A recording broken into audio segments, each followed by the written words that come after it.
Yo soy lo que se llama un granadino, aunque mi patria es el Fargue, es la infancia, y mi nación es España, y mi otra pequeña patria que he compartido ha sido Málaga, y también con los países del este donde he vivido durante muchísimo tiempo. Nací en el Albaicín,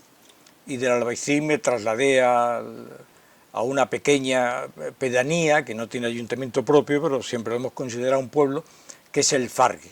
Yo me considero del Fargue, en todos los sitios he puesto nacido en el Fargue, pero en realidad nací en la placeta Aliatar, en Granada. Estudié, como todos los niños, en la escuela del Fargue, y con 9 años hice la preparatoria de ingreso y estudié en el Instituto Padre Suárez. La evolución de un niño, entonces, entre los 8 y los 15, los 16 años, en aquellos planes de estudio que sin duda eran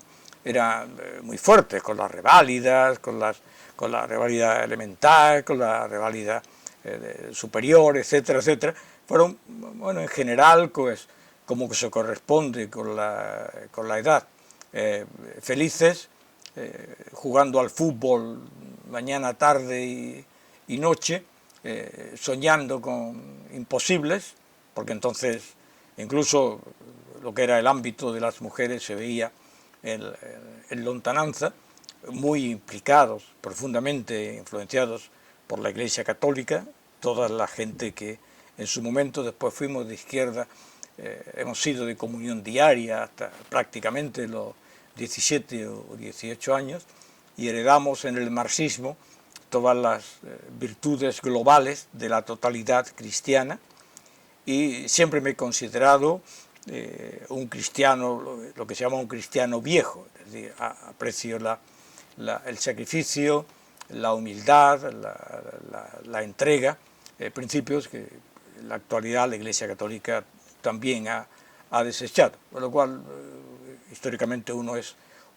huérfano de las ideologías, pero no considero acertar en nada, porque no puede estar todo el mundo equivocado y yo tener la razón. En consecuencia, acepto mi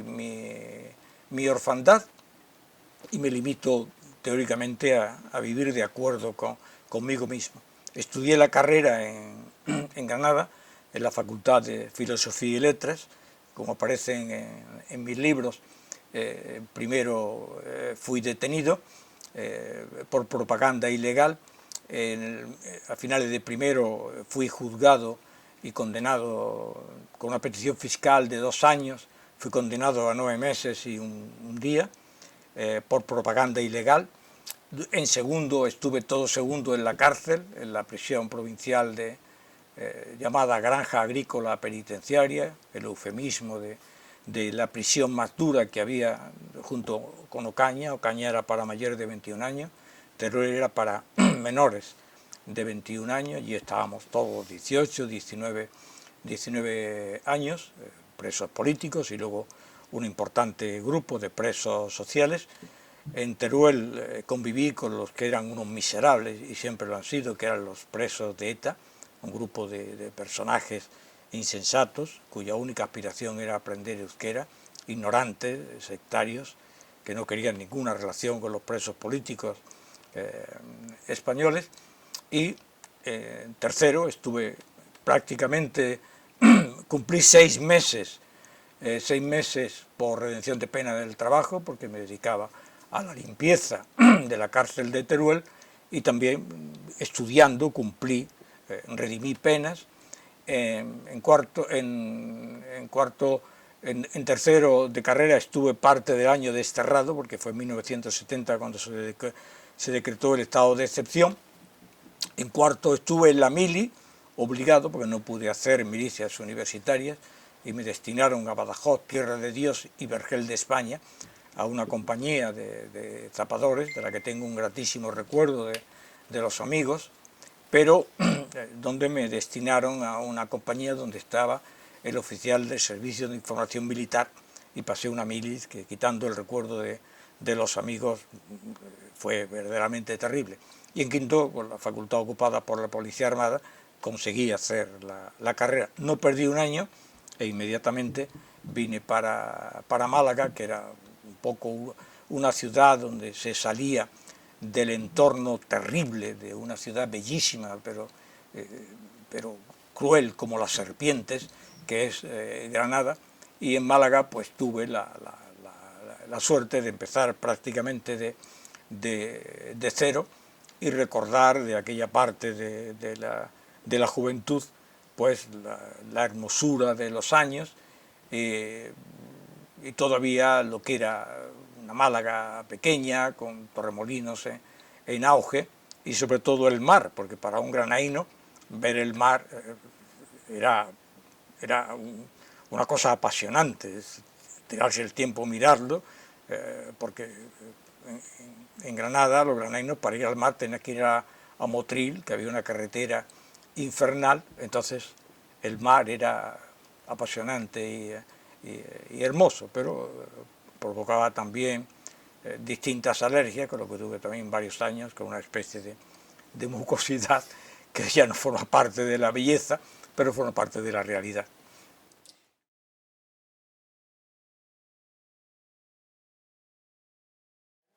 Bueno, aquí empecé en 1973, final del 74,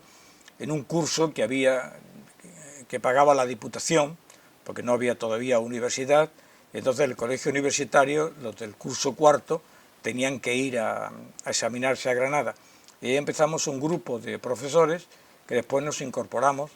al colegio universitario. Y después ya tengo la pequeña dicha de haber sido uno de los fundadores de la Facultad de Filosofía y Letras y el primer catedrático de Historia Contemporánea que tuvo la facultad. Esto hubiera sido impensable, por eso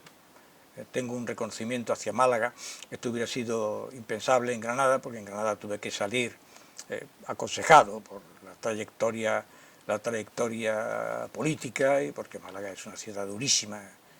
muy cerrada, y aquí pues prácticamente no conocía a nadie, ni nadie me conocía a mí. Fue un pequeño destierro, pero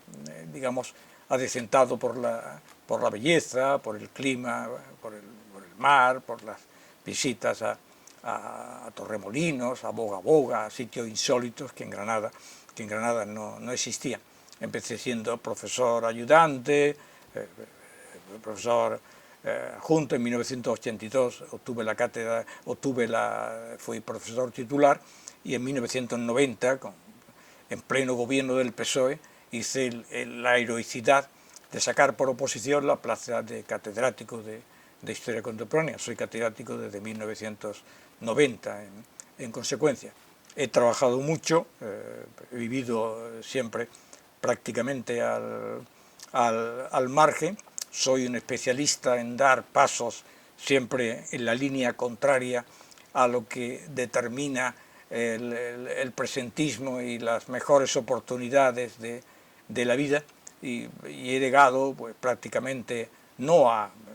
detesto a estas personas que dicen yo con mi edad. La edad no dice nada. Si la edad fuera la sabiduría, no habría tantos imbéciles que van aumentando con los años. Uno es prácticamente casi como nació. Si nació aceptablemente, se desarrolló aceptablemente y culmina su vida aceptablemente, pero siempre se empieza cada día. Y uno que era medianamente poco dotado para los conocimientos, ya en su juventud se perfiló y en su vejez se ha culminado. Detesto el oportunismo, detesto a las personas que son incapaces de tener sentimientos nobles hacia los demás. Amo a mucha gente, pido perdón a todas aquellas personas a las que he querido, pero no he podido continuar o no he podido confirmar su afecto. Quiero y soy como un hermano para todos los amigos de la infancia. Los amigos de la infancia, si alguien ha perdido los amigos de la infancia, carece de raíces. Entiendo la vida como una lucha permanente, y tengo la suerte de tener algunos excelentes amigos y de tener un número determinado de enemigos a los que no puedo contestar porque no conozco. No, tengo incluso la maravillosa historia de abuelete de que algunas personas han hablado mal de mí, a mí mismo. Y entonces ha sido apasionante cómo yo ampliaba los insultos hacia mi persona y aquella persona que se encontraba frente a mí se apasionaba insultando cada vez más. Pero estos son las secuencias de la vida que te llenan de placer, porque no llega uno al nivel del Cid, pero sí que se presenta como un personaje que es capaz de reírse de sí mismo y de tener una visión irónica sobre el mundo, porque solo las personas clandestinas de la sociedad, solo las generaciones de nuestros padres son héroes.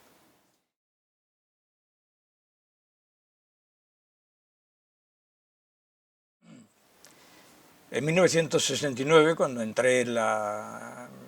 1968, cuando entré en la facultad, en varios meses, en aquel grupo minoritario que estábamos, el problema de los años 68 y del ante desaparición de Franco, es que todo el mundo aparece como franquista, éramos muy pocos. Entonces yo en primero, con un conocimiento básicamente de 3 renglones de marxismo y de haber leído a von Balthasar y algunos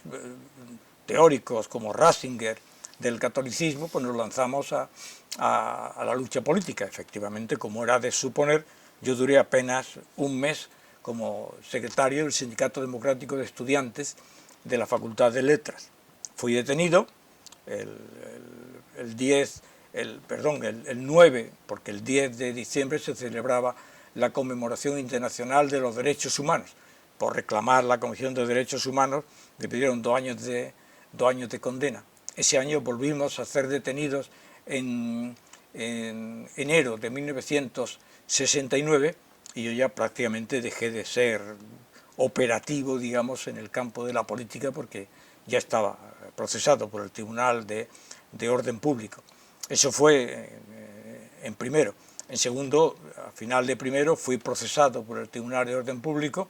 cuya documentación he editado en mi libro Los estudiantes del 68, licencia absoluta, y en junio del 69 nos procesaron y ese mismo año súbitamente vivía en el Hotel Nilo de Granada. Me dijo el portero: Nadal, aquí hay unos señores, y los señores me dijeron, como dicen ahora en Cuba, nos tiene usted que acompañar, y efectivamente les acompañé y ya no salí de la cárcel. Me metieron en la cárcel en Granada y salí al año siguiente, desde noviembre a mayo, en que salí en Teruel. No pertenecía a ningún partido, éramos todos, podríamos denominar con un gran sentido de la generosidad, antifranquistas. Éramos gente con una extraordinaria capacidad para aprender, leíamos mucho, trabajábamos mucho, éramos excepcionalmente generosos y utópicamente estúpidos, porque efectivamente creamos un mundo que en este momento se derrumbó y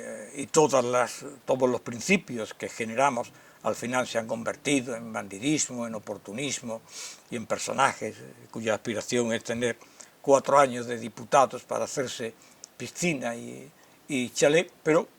somos el origen de ese mundo y en su nacimiento fue noble. Cuando acabé la carrera vine a Málaga y escribí, y entonces después del Congreso de Suresne un grupo decidimos, pues no nos sentíamos cómodos en el PCE, constituir el Partido Socialista Obrero Español, del que soy fundador en Málaga. Escribí posteriormente este libro, en el que he pedido perdón por haber generado tanta miseria y tanta podredumbre a través de un partido que ha sido el epítome, el símbolo de la corrupción en Andalucía, lo sigue siendo, en este momento ya alcanzando límites de degeneración política y de peligrosidad, peligrosidad social. En 1977 me fui y después me expulsaron, con lo cual aparece en mi libro una frase profética. En 1977 el PSOE me falleció. No digo que me asesinó civilmente. El PSOE no mataba como el franquismo, pero mataba civilmente. Y a partir de ahí, cuando tenían las diputaciones, los ayuntamientos, la Junta, el gobierno, yo desaparecí del mapa y estuve desaparecido. En 1979 participé como independiente al Senado por el PC y después en 1982 fui candidato del Partido Comunista de España por Málaga. De la época del 79 a 82 tengo un gratísimo recuerdo. Siempre tendré un respeto extraordinario a todos los que fueron los militantes de base del PC, no a los dirigentes. Los dirigentes en el 82 vieron que la vida era muy corta y todos se pasaron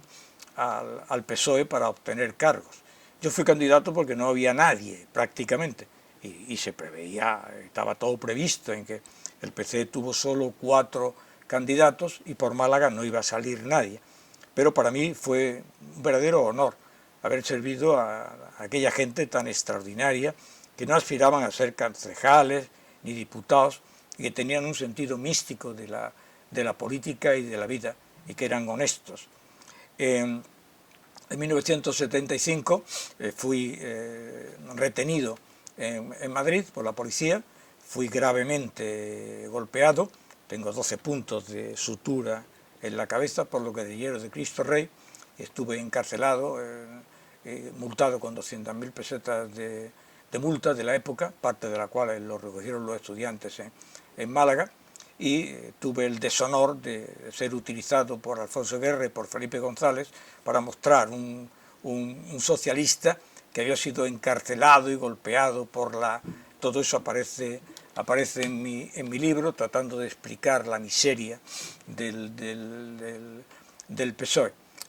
A partir y aparece aquí el libro, la detención, las torturas de que fui objeto en la Dirección General de Seguridad. Por cierto, y cada vez que veo, porque como siendo ya un hombre, además de español, soy del Real Madrid, cada vez que el Real Madrid celebra una de sus fastos y celebraciones, de cual me alegro y espero que sea mal, no puedo verlo porque lo celebra en la Comunidad de Madrid, donde está la Dirección General de Seguridad. Y tengo un verdadero trauma cuando veo la Dirección General de Seguridad. Ahora es hermosa, es bella, pero eso sí tiene que haber sido lugar de, lo que se llama lugar de memoria, porque allí pasamos momentos terribles. Entonces cada vez que veo al Real Madrid subir y bajar por aquellas zonas, entrar por el lateral, recuerdo cuando entraba herido, con la cabeza,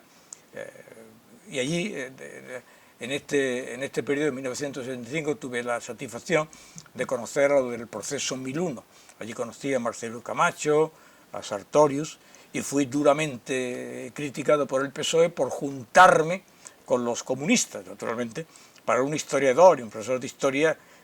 relacionarse con Marcelo Camacho y con el proceso 1001 era verdaderamente apasionante. Entonces, cuando había cine, pues yo iba al cine, me sentaba con Marcelo Camacho, hablaba con ellos y fui sancionado, entre comillas, por el PSOE por juntarme con ellos. Después volví a Málaga y, repito, en el 79 participé con el Partido Comunista de España. Después, en el 82, dejaron de llamarme y no hay una figura. En rumano se dice se stins, se extinguió. Cuando alguien se muere dice se stins, o sea, se extinguió. Entonces, yo en el PC me extinguí, o sea, nunca me volvieron a llamar ni a convocar, porque efectivamente después ya en el 84, 86 ya iban a salir diputados, estaba previsto, ya salió Antero Romero y todos ellos. No, después de mí vino, creo que fue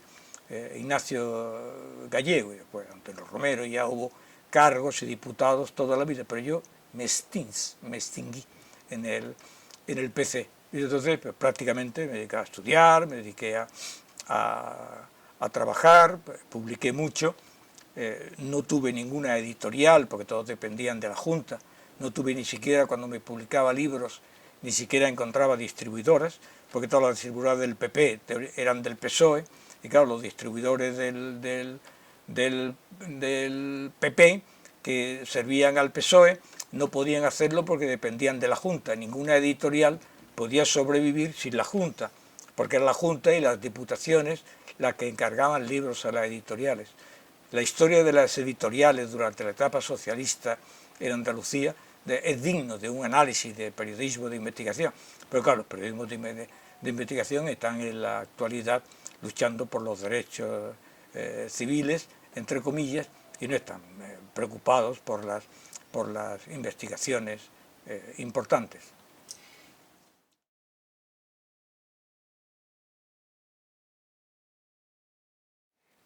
Cuando empezamos con a formar el PSOE éramos un grupo de estudiantes y algún obrero. Se decía siempre que Nicolás Redondo o incluso todos estos personajes que han sido brutales para la historia de España como Alfonso Guerra y Felipe González, todos ponían a un obrero para hacerse una foto porque efectivamente la OGT no existía y el movimiento obrero estaba en torno a comisiones obreras. Cuando empezamos éramos un grupo de estudiantes con un gran sentido de la libertad y muy entusiasmados. Lo que no sabíamos era que el PSOE, dirigido por la CIA y por el Partido Socialdemócrata, tenía otra visión y en relación con Felipe González y Alfonso Guerra, que era constituir un partido, primero que superara al PCE por la izquierda, y después acabar con el PCE a nivel electoral. Yo nunca participé de esa opción, pero lo que no sabíamos es que paralelamente a la constitución de ese grupo de estudiantes ilusos, y ser iluso no es ninguna justificación, soy culpable, y yo escribí este libro para pedir perdón, como he dicho anteriormente, había un grupo preparado por el aparato del PSOE, que era Carlos San Juan, que era comandante jurídico de la Armada, que era Francisco Oliva, ya desaparecido en paz descanse, que era uno de los grandes dirigentes del sindicato vertical, Enrique Linde, que era el sindicato vertical de hostelería, todos los personajes de la derecha malagueña que irrumpieron sobre aquel grupo de estudiantes ilusos y entusiastas y ocuparon el PSOE. No hay movimiento más brillante, y lo reconozco en el libro, que Alfonso Guerra, que logró consolidar en 2 años un partido de oportunistas que mataban por el poder y a los que se aclaró evidentemente que iban a tener poder. Pero era dramático ver que el Partido Socialista Obrero Español formaba una candidatura con un antiguo comandante jurídico de la Armada, con 3 o 4 dirigentes del sindicato vertical, con el director del Instituto Francisco Franco. Entonces, esa ocupación del PSOE fue una maniobra brillantísima de Alfonso Guerra, pero el PSOE de Alfonso Guerra y de Felipe González no es distinto al de Pedro Sánchez, solo que entonces tenían una capacidad de expansión, era la empresa capaz de generar más empleos de España, tenía colocado a todo el mundo. Y aquella época del PSOE, a mí, como dije antes, me fallecieron en 1977 porque no entendí. Y es normal, y lo reconozco ahora, no entendí de lo que se trataba, no era de hacer una sociedad más justa, más libre, más democrática, se trataba de tomar el poder y de dirigir el poder con mano de hierro. Y para dirigir el poder de mano de hierro no puede haber un iluso que se crea que la política estaba para satisfacer las necesidades de los pueblos, sino para estructurarse en el poder y no apartarse de él bajo ningún concepto. Entonces, todos estos personajes que ocuparon el PSOE en 1977 fueron todos descolgados del franquismo, pero a diferencia de los demás, sabían cómo funcionaba el sistema humano, sabían cómo comprar, sabían cómo vender, eran implacables, no tenían con los demás ni paz, ni piedad, ni perdón, que diría el tan consolidado Azaña, al que nadie ha leído y al que todo el mundo cita, y que fue un personaje verdaderamente siniestro para la historia de España.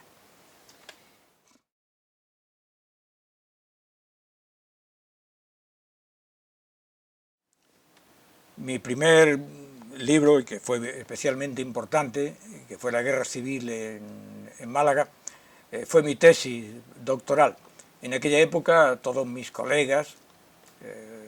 que se dedicaban al siglo XIX, a los campesinos del siglo XIX, todos son en este momento secretarios de Estado, todos se dirigen a la memoria democrática, pero entonces estaba muy mal visto y muy peligroso dedicarse a la guerra, con lo cual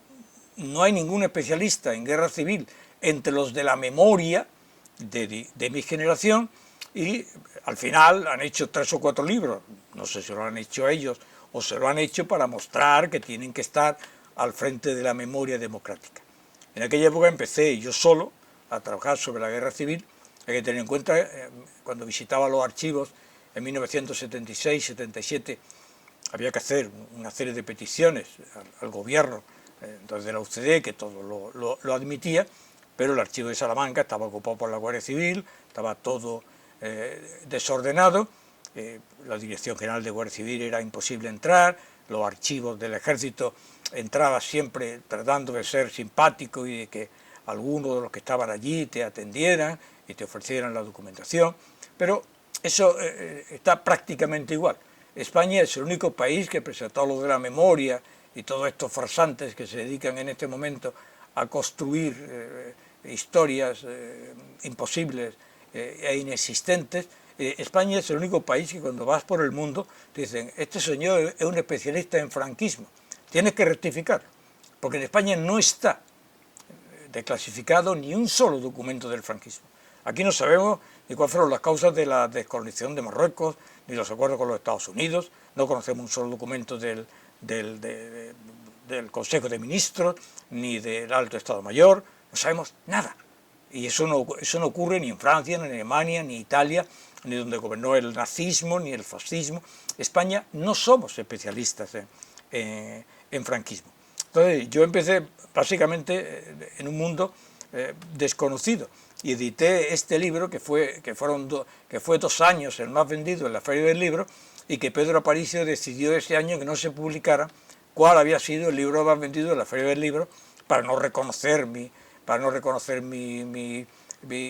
supuesto éxito, que no era ningún éxito, sino sencillamente la labor de mi libro sobre la guerra civil es una de las cosas más hermosas que han acontecido en mi vida, porque con la publicación de los fusilados del 37 al 40 se pudieron cobrar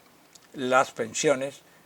se admitió como prueba, el gobierno, es verdad, de la UCD, admitió como prueba las fotocopias de las listas que yo publiqué, y eso para mí es de las cosas más hermosas que han acontecido en mi vida, porque claro, había documentos, gente tenía documentos de gente que había sido condenada a 15 años, pero yo lo que había publicado era la gente que había salido de la cárcel, y al salir de la cárcel iban para ser fusilados. Ese libro igualmente me trajo todos los prejuicios y latrocinios del que he sido objeto durante los últimos 30 años. Y es que publiqué la lista de los 3.600 más o menos que murieron durante la etapa republicana. Claro, la izquierda no me perdonó jamás que yo publicara 3.600 fascistas. Claro está, un historiador ¿cómo va a obviar esta dimensión? No puede obviar ninguno de los acontecimientos que produjeron. Y los 3.600 fueron condenados. Además, está a partir del 37 hay una fórmula que al menos te permite encontrar a la gente, que eran los consejos de guerra parciales y propios de la disciplina militar. Pero es que la represión republicana no hay ni un solo documento, fueron todos asesinados en las calles, fusilados en las puertas de los cementerios, y fueron después recuperados, y entonces se les puso nombre. No hay ni un solo documento que acredite ni un solo de los fusilamientos durante la etapa republicana. Y ese libro, pues, repito, para mí fue un gran descubrimiento, y como dijo ayer en la presentación en Marbella, el último libro cierra en parte un compromiso que yo tenía conmigo mismo de aclarar algunos aspectos, como el tema de la carretera de Málaga a Almería, y cerrar en parte lo que fue el proceso de la guerra civil en Málaga, que duró muy poco, duró desde julio del 36 a febrero del 37, al igual que no hubo guerra tampoco en los frentes del sur. Fue guerra, pero en el fondo fue retaguardia, y fueron guerras de matanzas, como yo le llamo, guerras muy crueles.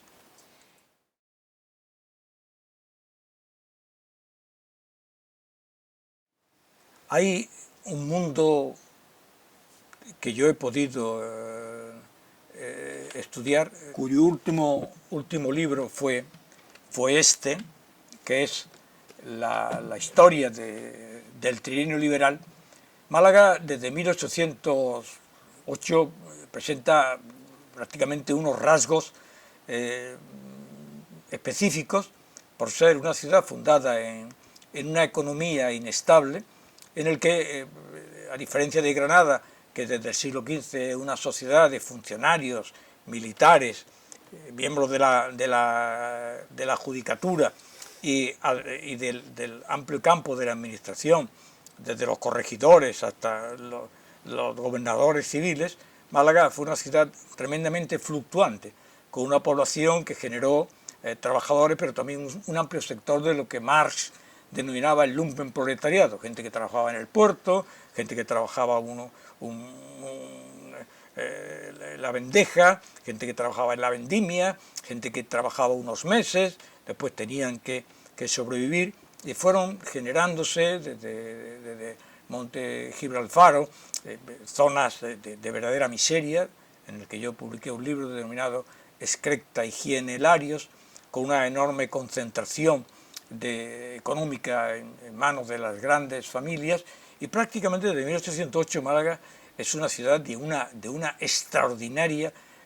capacidad levantisca, llamémosle revolucionaria entre comillas, en la que quizás el libro al que he hecho referencia, que en 1820-1823 es donde se culminan porque el general, el teniente coronel Riego vino a Málaga para establecer sus fundamentos en esta ciudad, y por aquí ya pasaron Riego, todos los llamados constitucionalistas del 19, el general Torrijos. Málaga fue el epítome, el símbolo de la revolución. En Málaga consiguen movilizar 2.000 soldados entre la milicia. En 1835 arrastran, asesinan al gobernador militar y al gobernador civil, la fracción más radical de la masonería y los comuneros. Málaga es una ciudad de una extrema violencia prácticamente que no se contempla en ninguna otra zona de Andalucía. Se puede determinar eso, repito, por la estructura económica verdaderamente fluctuante, por las condiciones de vida en la que se podía apreciar en los congresos de higiene un alto nivel de mortalidad, de enfermedades infectocontagiosas, etcétera, etcétera, y eso supone que ya en 1929 se funda, aparte del Grupo de Sevilla, donde se funda el Partido Comunista de España, es en Málaga, a final de los años 20, publiqué yo otro libro sobre el advenimiento de la República en Málaga, donde hablo de la constitución del Partido Comunista de España. Las elecciones de la República en 1931 es una verdadera constelación de situaciones insólitas. Se presentan la izquierda antiimperialista, el Partido Comunista de España, sección española de la Internacional Comunista. El Partido Comunista saca un concejal bajo el grito de todo el poder para los soviets, que entre el público, los periódicos, alguna vez salía una bandera que decía «Viva el fascio». Entonces la gente escribía a los periódicos diciendo que era el Soviet o que era el fascio, porque no sabían exactamente qué era. Pero ya en el 31 aparece un elemento clave en la historia de Málaga, que es la quema de conventos. Yo creo que eso genera un proceso irreversible en la lucha social. O sea, la destrucción de los conventos en Málaga, los 8 muertos que se producen durante eso, lógicamente no voy a extenderme ahora en el tema de la República, hay 8 muertos, pero la quema de conventos crea un antes y un después ya irreversible en el camino de la lucha social y de las tensiones insuperables. Llega el gran historiador marxista Pierre Vilar, bromea y dice: en 1936 no se quemó un solo convento o iglesia en Málaga. Dice, ya se habían quemado todos en 1931. En 1933 tiene lugar un acontecimiento en Málaga de gran importancia en la configuración de la Comintern, de la Internacional Comunista, que es el único sitio donde se construye los antecedentes del Frente Popular, que es el Frente Único. Yo ahora sacaré posteriormente un libro con los discursos de Cayetano Bolívar, que fue el único diputado comunista que tuvo España entre 1933 a 1936. Y la estructura del Frente Único fue reconocido por Dimitrov, fue establecido como modelo para la Comintern, que era la unidad de los republicanos, el Partido Comunista y el Partido Socialista, con lo cual incluso en España, cuando ganan las derechas en toda España, en Málaga triunfa el Frente Único, con un diputado comunista que es el que tiene España hasta el año 36, y se mantiene con gran intensidad la fortaleza de la izquierda, incluso en 1936. En 1936, donde se produce, como en el caso de Granada, verdaderos pucherazos contra las candidaturas contrarrevolucionarias o monárquicas o de derechas, en Málaga ganan. Hay un proceso terrible de coacción, porque prácticamente no dejan ir a votar a las derechas, pero ganan siguiendo un poco la línea de 1933. A partir de 1936, lo publico en el libro que he publicado anteriormente, De pronto una guerra, centrada en las figuras de Gray Hutchinson, Porfirio Verdú y Josefina Gálvez. A partir de febrero ya empieza toda la gente de Málaga a escapar, porque en febrero del 36 hay una previsión trágica de lo que se acercaba en España. Ya empiezan muchos malagueños a irse de Málaga, a irse a Gibraltar, a abandonar la ciudad, y el 18 de julio viene sabido que no triunfa el alzamiento porque los barcos que tenían previsto que vinieran de Melilla vienen sublevados a favor de la República. Y ya empieza uno de los periodos más terribles, más violentos, porque no se puede decir revolucionarios, hay que decir la violencia es un episodio que forma parte, pero menor, de la revolución. Es verdad que cualquier revolución conlleva una parte de violencia, pero en Málaga hubo violencia, presuntamente conducida hacia la revolución. Y en ese momento la historia de Málaga es un desorden, un desastre, en el que hay parte de autoridades republicanas que pretenden encauzar sin ningún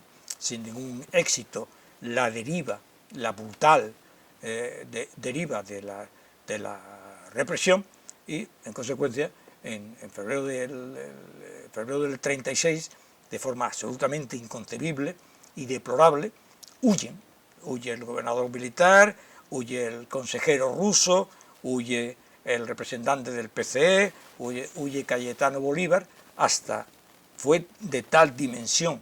la huida, de la que me ocupo en el último libro, que son todos procesados y detenidos. Son detenidos y se abre un proceso de más de 5.000 folios, un proceso espectacular y magnífico por parte del Tribunal Supremo de la República, y encarcelan al jefe del Alto Estado Mayor, general Martínez Cabrera, al subsecretario de la Guerra, general Asensio, al general en jefe del Ejército del Sur, general Martínez Vande, al coronel jefe Villalba del sector sur, y piden suplicatorio para juzgar a Cayetano Bolívar, que solamente votan a favor de que se le concediera el suplicatorio el grupo socialista, que es el que había pedido aquella hostilidad que ya tenía el Partido Socialista contra los comunistas en Málaga, pero finalmente no se concedió el suplicatorio y Cayetano Bolívar no fue juzgado.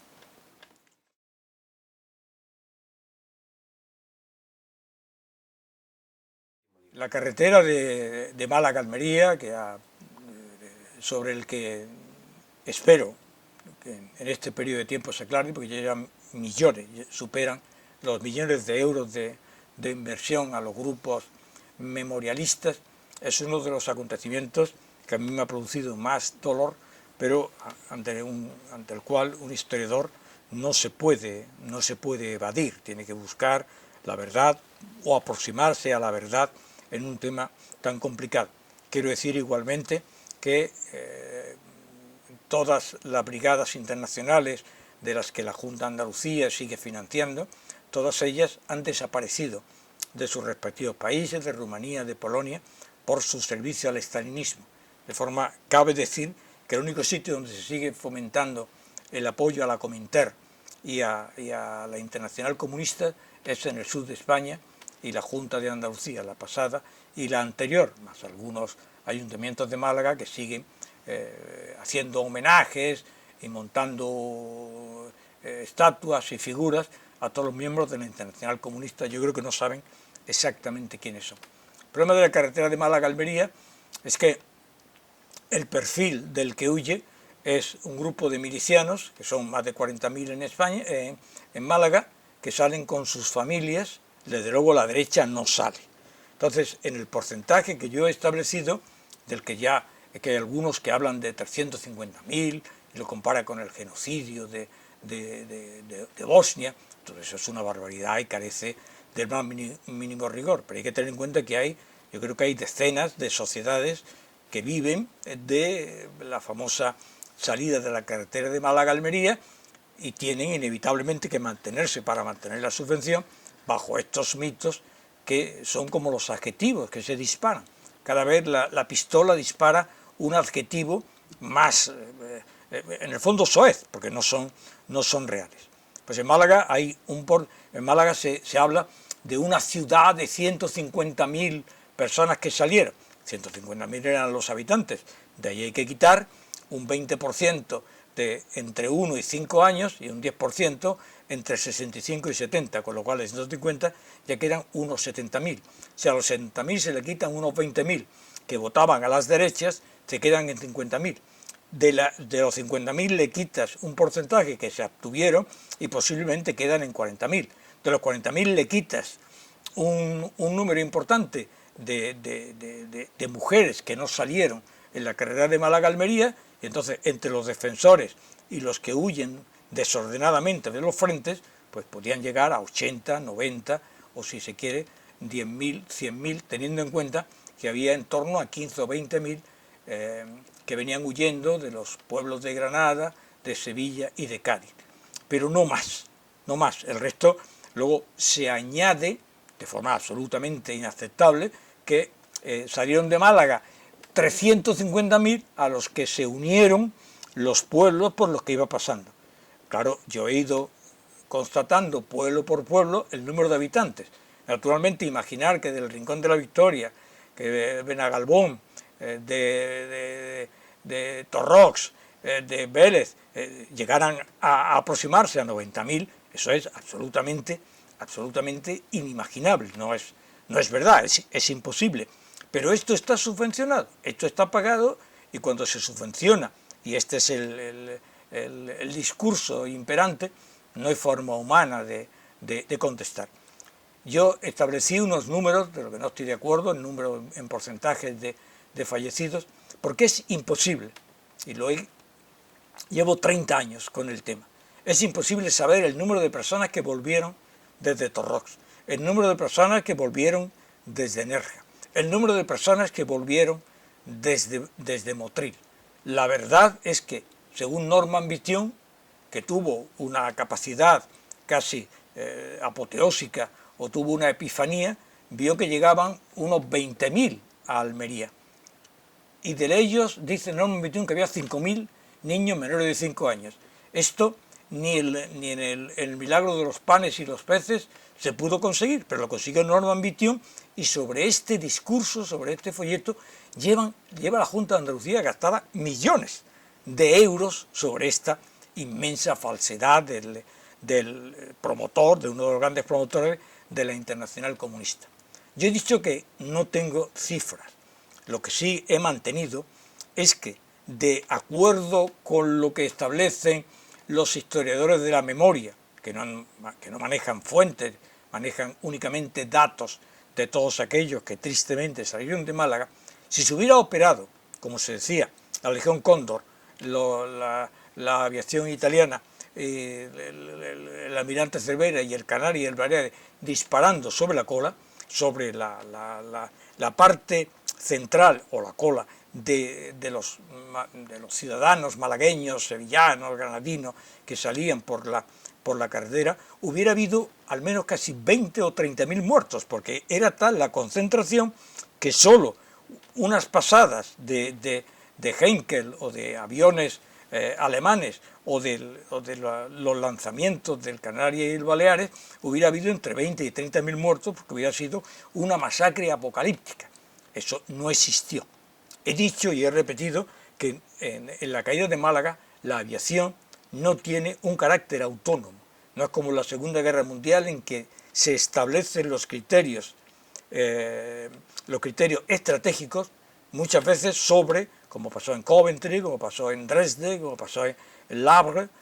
como la aviación como elemento central de la estrategia militar. Aquí la aviación se dedicó a aterrar, entre comillas, a la población civil, pero no al bombardeo, porque el bombardeo hubiera causado 20 o 30.000 muertos, y los porcentajes que se establecen, ni ha habido elementos arqueológicos, ni ha habido, se han estudiado otras fuentes, y yo, todo lo que he podido estudiar, he visto que todos los que se localizan en los hospitales en Almería son todos por esquirlas, choques de piedras, piernas destruidas por tanto tiempo de andadura. Y luego queda el mito de Norman Vition. Norman Vition llega por casualidad, porque lo envía la Internacional Comunista, llega desde Valencia a Málaga, a Almería, perdón. Aquí ya, desde octubre, estaba la representación, el coronel Kremen, Marusa Livina, una representación del ejército soviético. Son llamados por Norman Vition, pero Norman Vition llega el día 10 por la tarde a Almería, y el 7 por la tarde han salido de Málaga, con lo cual lo que él ve es una pequeña parte de la gente que llega a Almería, y hace fotos, una foto que han tenido una proyección, la Junta de Andalucía ha hecho en Madrid, ha llevado exposiciones de fotos donde no hay un solo elemento de violencia, y para eso han llegado a la terrible manipulación de coger en las televisiones de los bombardeos de Madrid niños pequeños que fallecieron, y son muy conocidas las imágenes, y la han metido en la carretera de Málaga a Almería. Este tipo de situaciones son tan repugnantes, pero están financiadas y están legalizadas por el poder. Mientras el poder no ataje este cúmulo de imprecisiones y de actividades absolutamente intolerables, seguirán manteniéndose. Entonces, no tengo cifras, no sé los que volvieron, y desde luego lo que está claro es que la República tenía que haber organizado, en este caso, una salida, una evacuación, y se sigue en la entrevista que se hace a Cayetano Bolívar como consecuencia de su procesamiento en el comité de suplicatorios de las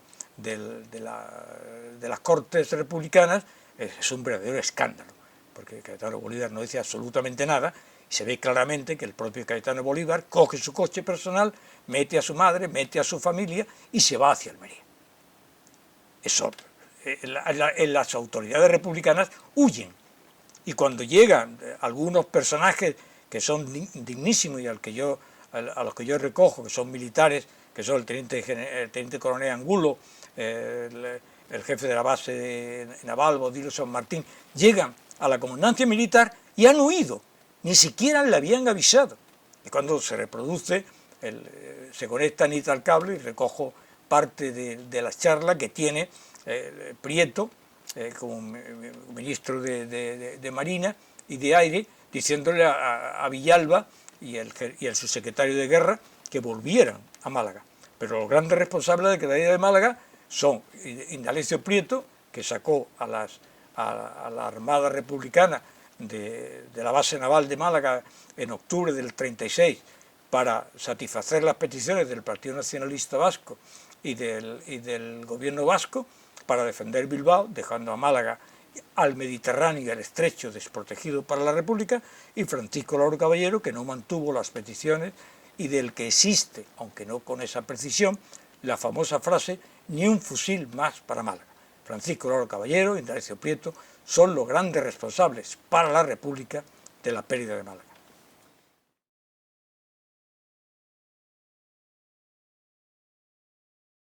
No tengo